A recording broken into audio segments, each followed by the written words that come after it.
बच्चों, आज के इस वीडियो में आपका बहुत बहुत स्वागत है। मैं आपको मनुष्यता पाठ की पुनरावृत्ति करा रही हूँ। उसमें मैंने कुछ अंश पढ़ा दिया है और आज बारी 5वें अंश की है, 5वें अनुच्छेद की, जिसमें कि अभी तक ये बताया जा चुका है कि मनुष्य के अंदर यदि सहानुभूति, दयालुता, परोपकारिता, विनम्रता जैसे गुण हैं, तभी वो उसके अंदर मनुष्यता कहलाती है। अन्यथा वो मनुष्य कहलाने योग्य नहीं है। मनुष्यता का तात्पर्य होता है जिनमें परोपकारिता, सहयोग की भावना, दयालुता, परोपकार के साथ साथ विनम्रता, दयालुता है, जो सबकी मदद करने के लिए तत्पर रहे, वो मनुष्य है। अर्थात कवि ने ये माना है कि वही मनुष्य है कि जो मनुष्य के लिए मरे, यानी अपने प्राणों की बलि देने के लिए यदि वो मनुष्य के ऊपर न्यौछावर करने को अपने आप को तत्पर है, हर प्रकार से उनकी मदद करने को तत्पर है, तभी वो मनुष्य कहलाने योग्य है। अन्यथा उसे मनुष्य नहीं कहा जा सकता, ये इन्होंने कहा है। तो एक अच्छी मृत्यु की बात की है कि मनुष्य यदि अच्छे कर्मों के साथ अच्छी मृत्यु प्राप्त करता है तो उसे जीवन में हमेशा याद किया जाता है। धरती ऐसे लोगों को जन्म देके धन्य मानती है। सरस्वती ऐसे लोगों का बखान मुख से करती है और इनकी तुलना तमाम उन पौराणिक कथाओं के माध्यम से तमाम लोगों से की जा सकती है, जो लोग वास्तव में मनुष्यता के उदाहरण के रूप में जोड़े जा सकते हैं, जैसे कि उशीनर और रंतिदेव, दधीची, कर्ण, बुद्ध, सबके उदाहरण कवि ने जोड़े हैं कि जिसके माध्यम से वो अपनी बात को पुष्ट करना चाहते हैं कि मनुष्यता का गुण कैसे मनुष्य को सर्वश्रेष्ठ बना देता है, कितने ऊंचे उठा देता है, इस बात को दिखाया है। तो इन सब बातों को अपने पहले के अनुच्छेद में मैंने बताया है, जिसको मैं संक्षिप्त रूप से दोहराते हुए आगे के अंश को पढ़ाती हूँ, ताकि आपको पिछली बातें भी थोड़ी बहुत याद होती रहें और उसकी भी पुनरावृत्ति होती रहे इस पुनरावृत्ति के साथ। यद्यपि ये पुनरावृत्ति सेशन है, इसमें हम रिवीजन करा रहे हैं, पढ़ाया हुआ अंश को पढ़ा रहे हैं, लेकिन इस तरह नहीं पढ़ा रहे हैं कि सिर्फ आपको पढ़ाया हुआ है हल्के फुल्के में समझा दें। उन बच्चों को भी मद्देनजर रख के पढ़ा रहे हैं कि जिन बच्चों ने लेट एडमिशन लिया है, जिनका किसी कारण से क्लास छूट गया है, तो हम पूरी तरीके से रिवीजन के दौरान भी उन्हें विस्तार से ही समझाते हैं, लेकिन कुछ चीजें आपसे पूछते चलते हैं जिससे ये लगता है कि वास्तव में आपने पढ़ा होगा तो आपको वो चीजें याद होंगी। तो इस तरीके से मैंने आपको संक्षिप्त सार पहले पढ़ाए गए अनुच्छेदों के बारे में बताते हुए आगे बढ़ते हुए मैंने कहा अब मैं अपने 5वें वाले अनुच्छेद को पढ़ाने चल रही हूँ। रहो न भूल के कभी मदांध तुच्छ वित्त में, सनाथ जान आपको करो न गर्व चित्त में। अनाथ कौन है यहाँ त्रिलोक नाथ साथ हैं, दयालु दीन बंधु के बड़े विशाल हाथ हैं। अतीव भाग्यहीन है अधीर भाव जो करे, अतीव भाग्यहीन है अधीर भाव जो करे, वही मनुष्य है कि जो मनुष्य के लिए मरे। अब यहाँ पर कवि ने कहा रहो न भूल के कभी मदांध तुच्छ वित्त में। पीछे उन्होंने कहा सहानुभूति चाहिए महाविभूति है ही। इन्होंने इससे पहले वाले पैराग्राफ में कहा कि सहानुभूति चाहिए महाविभूति है ही, यानी आप सबसे बड़ी पूंजी यदि प्राप्त करना चाहते हो तो आपके अंदर सहानुभूति का गुण होना चाहिए। और यहाँ कह रहे हैं रहो न भूल के कभी मदांध तुच्छ वित्त। मदांध शब्द का मैं विच्छेद करती हूँ, मद और अंध आपको समझा दो कि मदांध क्या है। घमंड के रूप में कहा गया है कि कैसे लोगों को घमंड, मद में अंधा,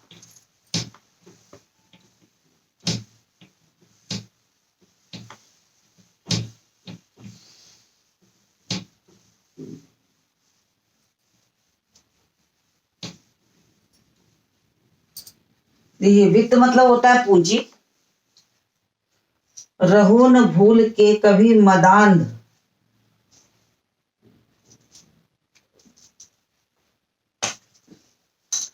शब्द है मदांध। देखिए दो शब्द हैं, मद और अंध। अब मद मतलब घमंड,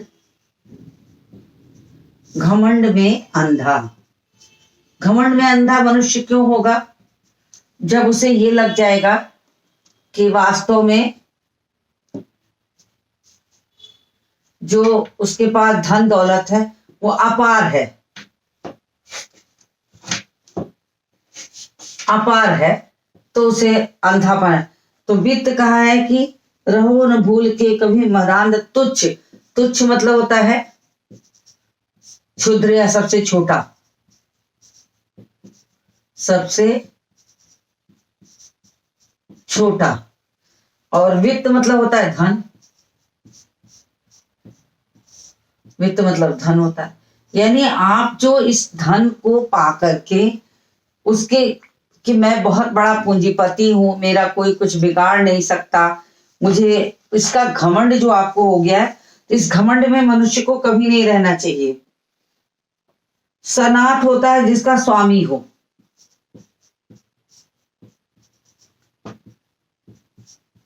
जिसका मालिक हो, स्वामी हो, जिसका कोई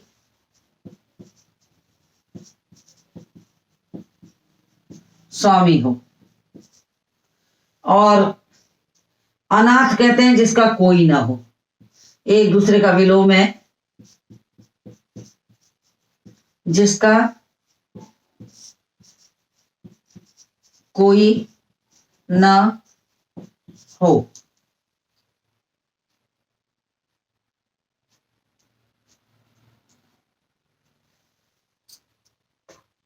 तो जिसका कोई ना हो, त्रिलोकनाथ भगवान को कहते हैं, दीनबंधु भगवान को कहते हैं, विशाल बड़ा, भाग्यहीन अभागा, अधीर का मतलब होता है बेचैन।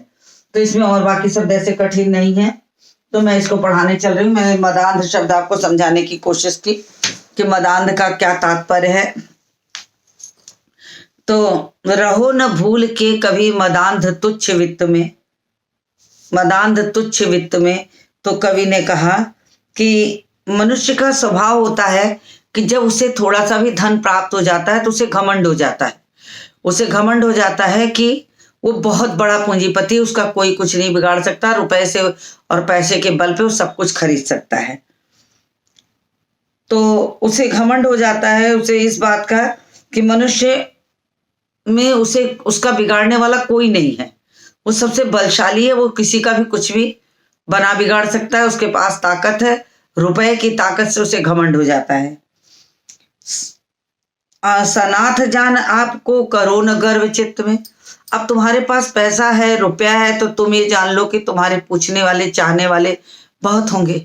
तो पैसा रुपया है, आपके ऊपर 10 लोग का हाथ है, आप बलशाली है, आप बहुत बड़े पूंजीपति हैं, आपको 10 लोग पूछने वाले हैं, इसके मतलब ये नहीं कि बाकी दुनिया के सारे लोग अनाथ हैं, उनके ऊपर हाथ रखने वाला कोई नहीं है। सनाथ जान आपको करो न गर्व चित्त में।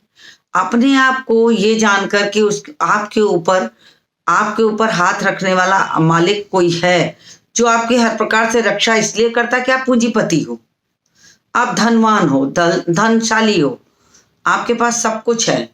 तो ये मत जानो कि संसार में कोई अनाथ है। अर्थात जिसने इस धरती पर जन्म ले लिया, जो मनुष्य इस धरती पर जन्म ले लिया, वो एक ईश्वर की संतान जरूर है। रुपए पैसे से कोई अमीर हो सकता है, कोई गरीब हो सकता है, कोई बड़ा हो सकता है, कोई छोटा हो सकता है, लेकिन वास्तव में अमीर गरीब का जो तात्पर्य है वो वास्तव में धन दौलत से नहीं होता। संसार में कोई गरीब है ही नहीं, संसार में सब बराबर हैं, क्योंकि एक मालिक की संतान है, एक ईश्वर की संतान हम सब हैं। तो हम अनाथ कैसे हुए? तो उन्होंने कहा कि अपने आप को बलशाली और रुपए पैसे की कीमत पर बड़ा जान करके कभी ये मत समझो कि तुम बहुत बड़े बलशाली हो, बहुत बड़े ताकतवर हो। तो सनाथ जान आपको करो न गर्व चित्त में। घमंड मत करो, मन में घमंड मत लाओ कि तुम बहुत बड़े पैसे वाले हो और तुम्हारे पैसे होने के कारण तुम्हारा कोई कुछ बिगाड़ नहीं सकता, तुम सबका बिगाड़ सकते हो, पूंजीपति हो, सबको खरीद सकते हो। तो ये जो कहा है, ये उन्होंने समझाने की कोशिश की है कि इस बात का घमंड कभी नहीं करना चाहिए। अनाथ कौन है, यहाँ त्रिलोकनाथ साथ है। फिर उन्होंने वही बात समझाई जो मैं आपको बता रही थी कि अनाथ कौन है। यहाँ संसार में कोई अनाथ नहीं है, कोई अनाथ नहीं है। जब त्रिलोकीनाथ कहते हैं भगवान को, तीन लोकों के नाथ, जब तीन लोकों के नाथ जो हैं वो हमारे साथ हैं, हमारे ऊपर कृपा दृष्टि बरसाते हैं, जिन्होंने हमें धरती पर लाके जन्म दिया है, जो हमारी देखरेख करते हैं, हमारी हर तरह से मदद करते हैं, वो हमारे साथ है, तो हम अनाथ कैसे हुए? सिर्फ पैसे रुपए से कोई सनाथ और अनाथ नहीं होता, अपने कर्मों के द्वारा वो सनाथ और अनाथ होता है। आपके पास रुपया पैसा बहुत है, लेकिन आपके कर्म अच्छे नहीं है तो आपका साथ देने वाला कोई नहीं होगा। अगर आपके पास रुपए पैसे कुछ नहीं है मगर आपके कर्म बहुत अच्छे हैं, तो आपके ऊपर कृपा दृष्टि बरसाने वाले हजारों लाखों मिल जाएंगे। सिर्फ रुपए पैसे से यदि बड़ा बनना हो तो संसार में बहुत सारे लोग रुपए पैसे से बड़े बन जाए, लोगों को खरीद लें और सब कुछ है, लेकिन जो लोग ऐसा करते हैं उनका अंत बहुत बुरा होता है। क्योंकि उन्हें ये लगता है कि उनका बुरा करने वाला तो कोई हुआ ही नहीं, जन्मा ही नहीं है। ऐसी स्थिति में उनका अंत बहुत बुरा होता है। तो उन्होंने कहा अनाथ कौन है यहाँ? उन्होंने प्रश्न किया, सवाल पूछा, कोई यहाँ अनाथ है? जब हम ईश्वर की संतान हैं और ईश्वर हमारी देखरेख करता है तो हम अनाथ कैसे हुए? हम अनाथ हो ही नहीं सकते। तो इन्होंने कहा कि हम संसार में अनाथ नहीं है। जब त्रिलोकीनाथ साथ हैं, यानी भगवान जिसके साथ होता है उसका बुरा चाहने वाले भी बुरा नहीं कर सकते। प्रहलाद की घटना आपको बता दूं, आप जानते ही होंगे प्रहलाद के बारे में कि प्रहलाद भगवान का भक्त था, उसका पिता भगवान का विरोधी, उसको उसने बहुत तरह से मरवाना चाहा मगर नहीं मरवा पाता है। अंततः अपनी बहन होलिका के साथ भी उसने अग्नि में बैठा दिया कि कम से कम होलिका को तो वरदान है कि वो आग में जलेगी नहीं, तो वो बच जाएगी और प्रहलाद मर जाएगा। और अंततः होता है ठीक उल्टा कि प्रहलाद बच जाता है, होलिका जल जाती है। अब बताइए कि जब भगवान ही साथ हो जिसके, उसका बुरा करने वाला भला कौन हो सकता है? संसार में बुरा चाहने से बुरा नहीं होता है, कर्मों से भला बुरा होता है। हम अपने कर्मों से अपना पहले का समय और अपना बाद का समय बनाते और बिगाड़ते हैं। अर्थात कहने का तात्पर्य है कि हम चाहें तो अपने जीवन को अपने कर्मों से सुधार सकते हैं, दूसरों की मदद करके, सहानुभूति करके, परोपकारिता करके, अपने धन दौलत की असली कीमत चुका करके। सिर्फ बड़ा बनने, पूंजीपति पैसा रुपए कमा लेने से कोई बड़ा नहीं हो जाता। मनुष्यता ही न हो जिस व्यक्ति के भीतर, जिसके अंदर मनुष्यता का गुण ही न हो, उस व्यक्ति को भला किस प्रकार से हम ये माने कि वो संसार में अन्य मनुष्यों से श्रेष्ठ है? कहीं से वो श्रेष्ठ नहीं हो सकता। तो अनाथ कौन है? तो यहाँ पर कोई अनाथ नहीं है, सब सनाथ है, सबके मालिक हैं और सबका मालिक एक है, ईश्वर त्रिलोकनाथ साथ हैं। जब भगवान ही साथ हैं तो उसका बुरा चाहने वाला बुरा नहीं कर सकता। मैंने आपको उदाहरण दिया ही अभी एक कि उसका बुरा चाहने वाला भी बुरा नहीं कर सकता। दयालु दीन बंधु के बड़े विशाल हाथ हैं। ईश्वर की महानता का वर्णन करते हुए कहते हैं कि दयालु दीन बंधु की दयालुता के विशाल हाथ हैं। कब किसके ऊपर किस प्रकार से दया करते हैं उसे कोई जान ही नहीं पाता, उसे कोई समझ नहीं पाता कि किस प्रकार वो दीनों के ऊपर दया करते हैं, किस प्रकार वो सबकी रक्षा करते हैं। दयालु दीन बंधु के, भगवान को दयालु कहा है, दीन बंधु कहा है। दीनों का भी जो मित्र हो, बंधु हो, गरीबों का भी जो मित्र हो। भगवान श्री कृष्ण सुदामा के मित्र थे और जब सुदामा उनके यहाँ दरबार में पहुंचते हैं तो उनके पास कुछ नहीं होता ले जाने के लिए, तो चावल के कुछ कण, सावा जिसको कहते हैं, आप सावा आप लोग नहीं जानते होंगे, छोटा सा निकृष्ट अनाज कहते हैं, गरीब दुखिया लोग खाते थे, वो लेके वो जाते हैं उनके दरबार में और उसको भी छिपा के रखते हैं। शर्म के मारे उतने बड़े अपने भगवान श्री कृष्ण को देखकर, उनकी राशि ठाट बाट को देखकर उनकी हिम्मत नहीं पड़ती कि वो दे दें। लेकिन भगवान कृष्ण को तो सब पता है, उन्होंने सुदामा से मित्रता की थी। वो बार बार पूछते हैं कि क्या भाभी ने मेरे लिए कुछ दिया नहीं है, तो तंदुल चावल कहा गया है कि चावल कुछ ले जाते थे, लेकिन वो चावल की जगह मतलब उन्होंने सावा कोदो खाते थे तो वो ले जाते हैं थे। तो उन्होंने उनसे मित्रता की। तो 3 बंधु हैं, गरीबों के भी बंधु हैं, तो उनका एक नाम ही है दीन बंधु। दयालु दीन बंधु के बड़े विशाल हाथ। इनके हाथ जो है, दया का हाथ जो है बहुत विशाल है, बहुत बड़ा है। ये किसी को कष्ट में नहीं रखते, ये किसी के ऊपर किसी का अनिष्ट नहीं करते। अनिष्ट उन्हीं का करते जिनको घमंड होता है, जिनको पैसे का, रुपए का, हर प्रकार का घमंड हो जाता है। करो न गर्व चित्त में, कहते हैं, घमंड चित्त में मत लाओ। संसार में कोई अनाथ नहीं है। अगर सबको प्रेम पूर्वक देखोगे, प्रेम की दृष्टि से देखोगे, तो तुम्हारा जो जीवन है वो स्वयं भगवान चलाने लगेंगे, दीन बंधु चलाने लगेंगे। दयालु दीन बंधु के बड़े विशाल हाथ हैं। तो हमारे ईश्वर, हमारे देवता जो हैं वो बड़े दयालु हैं और दीनों के भी बंधु हैं। इनके हाथ तो बहुत विशाल हैं। ये कब किसके ऊपर कृपा दृष्टि बरसाएं कोई जान ही नहीं सकता। बड़े विशाल हाथ हैं। अतीव भाग्यहीन है। इन्होंने कहा अतीव, अतीव मतलब सबसे अधिक। सबसे अधिक भाग्यहीन कौन है? अतीव भाग्यहीन है अधीर भाव जो धरे। अधीर भाव जो करे। अनका कि भाग्यहीन तो वो है, हम रोते हैं ना कि हमारे भाग्य में नहीं है, हमारे कर्म किए नहीं और हम अपने भाग्य को दोष देते हैं। तो कहते हैं अतीव भाग्यहीन है, सबसे बड़ा भाग्यहीन तो वो है जो अधीर भाव जो करे, जिसके अंदर धैर्य नहीं है। धैर्य न होने का मतलब होता है कि हमें किसी भी चीज को प्राप्त करने की इच्छा तो बहुत सारी है, मगर धैर्य मन में है ही नहीं। और धैर्य नहीं है तो हम अपनी इस भावना को कैसे पूर्ण करेंगे? हम अपने कर्मों द्वारा चाहे तो सबको अपने वश में कर सकते हैं, लेकिन कहते हैं अतीव भाग्यहीन है, वो तो सबसे बड़ा भाग्यहीन है जो अधीरता का भाव धरता है, जिसके अंदर धैर्य नहीं है। और धैर्य नहीं है तो बाकी कोई गुण नहीं आ सकते, बाकी कोई भी गुण नहीं आ सकते। ये सबसे बड़ी बात है।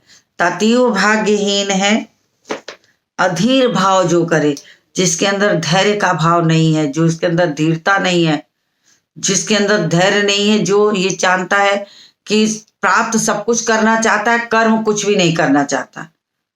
भगवान ऐसे लोगों का साथ नहीं देते। कहते हैं घमंड मत करो, पैसे रुपए का घमंड मत करो, शांति पूर्वक विशाल मन को लेकर के और अपने कर्मों के द्वारा सबकी मदद करते हुए, भगवान तुम्हें अनाथ नहीं पैदा किए हैं, तुम्हारी भी रक्षा की जिम्मेदारी उनके ऊपर है। तो धीर भाव से धैर्यता पूर्वक चाहो तो अपने आप को संभाल सकते हैं, क्योंकि सबके मालिक एक हैं। सबके जो ईश्वर हैं, दीन बंधु जो हैं, वो सबके ऊपर कृपा दृष्टि बरसाते हैं। तो इन्होंने कहा कि अगर भगवान सबके ऊपर कृपा दृष्टि बरसाते हैं तो तुम्हें अधीरता का भाव होना ही नहीं चाहिए। तो तुम सबसे बड़े भाग्यहीन हो अगर तुमने अपने अंदर अधैर्य लाया। धीरता नहीं है तुम्हारे अंदर, धैर्य नहीं है, तो तुम भाग्यहीन हो, यानी तुम अपने कर्मों का फल प्राप्त नहीं कर पाओगे। तुम सबसे बड़े धैर्य रखो, तब तुम्हारे अंदर सब कुछ गुण अपने आप आ जाएंगे। वही मनुष्य है कि जो मनुष्य के लिए मरे। वास्तव में वही मनुष्य कहलाने योग्य है जो मनुष्य के लिए अपने प्राणों को न्यौछावर करने के लिए सदैव तत्पर रहता है। उसी की मदद ईश्वर करते हैं। वही ईश्वर का भी प्रिय होता है और कभी ऐसा व्यक्ति अनाथ नहीं हो सकता। हमेशा उसके ऊपर कृपा दृष्टि जो होती है ईश्वर की बनी रहती है। तो कवि ने यहाँ पर कहा है कि अपने आप को अनाथ मत जानो। संसार में आए हो तो सबके मालिक कोई ना कोई है, और उस मालिक का जो सबसे बड़ा है कि वो अपनी संतान को कभी अकेला नहीं छोड़ता, कभी भी कष्ट में नहीं देता। बस तुम अपने अंदर धैर्य बनाए रखो, समय आने पर तुम्हारा कार्य अवश्य पूर्ण होगा। अगर धीरता नहीं है तब तुम्हारे कार्य को अपूर्ण होने की संभावना है। कार्य की पूर्णता के लिए धैर्य रखो, तब जाके कार्य पूर्ण होगा, यही इसमें कहा गया है। तो इन्होंने कहा है कि घमंड नहीं करना चाहिए। पैसे रुपए का घमंड मत करो। पैसे रुपए के घमंड से कभी भी कोई बड़ा नहीं बना है। बड़ा बना है कर्मों से, दूसरों की भलाई से, दूसरों के हित से। और ये सोचो कि तुम्हारे पास पैसे रुपए है तो तुम सबसे बड़े धनवान हो, तो सबसे बड़े धनवान कोई नहीं हो। सबसे बड़ा धनवान वो होता है जिसके ऊपर ईश्वर की कृपा हो, जिसके अंदर धैर्य हो और ईश्वर जिसका साथ देने के लिए सदैव तत्पर हो, वो धनवान है, वही मनुष्य कहलाने योग्य है। तो मैंने इतना इस अनुच्छेद को भी आपको पढ़ा दिया और आपको बता दूं कि यहाँ जो सबसे बड़ा गुण मनुष्य का बताया गया है, कहा है कि धन का घमंड नहीं करना चाहिए। मैं थोड़ी चीजें लिखकर समझा देती हूँ।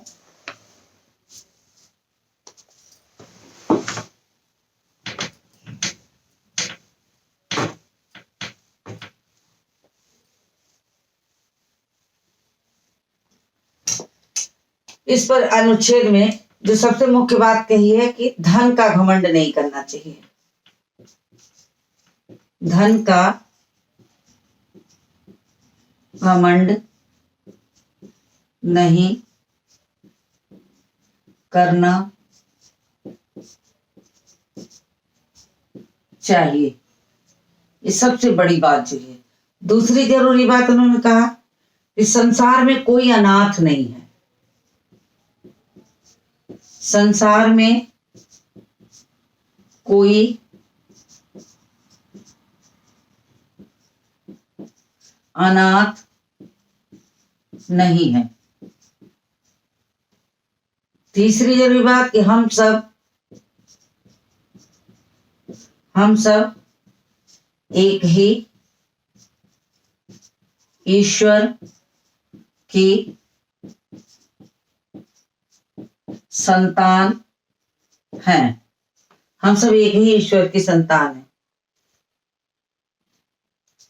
चौथी जरूरी बात, अधीरता का भाव व्यक्ति के मन में, अधीरता का भाव व्यक्ति को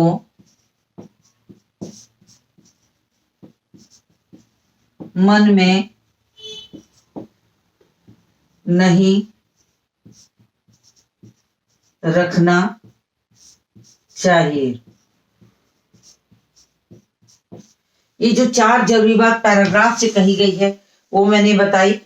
5वां हुआ भाषा संस्कृत,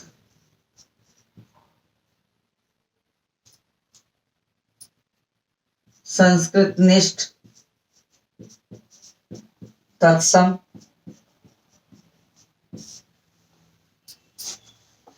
खड़ी बोली,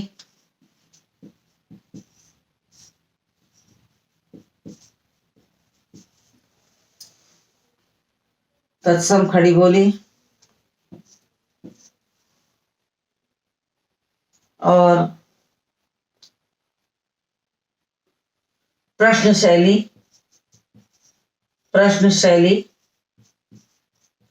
तरीका, शैली का मतलब तरीका, क्योंकि अनाथ कौन है यहां, जैसे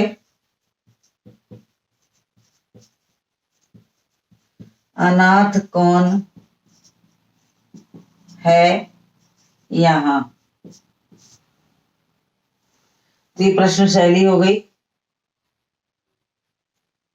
तो ऐसे ही कुछ गुण इसमें बताए गए जिसके माध्यम से अभिव्यक्त किया गया है कि हाँ, हर प्रकार से मनुष्य के अंदर धीरता का भाव होना चाहिए, धैर्य होना चाहिए, और धैर्य के माध्यम से ही उसके अंदर ये गुण आता है कि वो संसार का पूंजीपति, बड़ा पूंजीपति बन सकता है। यदि उसके अंदर ये गुण नहीं हुआ तो संसार में कोई भी मनुष्य उसका साथ नहीं देगा और वो किसी भी प्रकार से श्रेष्ठ नहीं हो सकता। तो ये पैराग्राफ भी आपको समझ में आ गया होगा। मैं बिल्कुल धीरे चल रही हूँ, विस्तार से समझा रही हूँ ताकि आपको सारी बातें समझ में आ जाए। इसी के साथ इस वीडियो को समाप्त करती हूँ। अगले अंश के साथ मिलती हूँ आपसे अगले वीडियो में।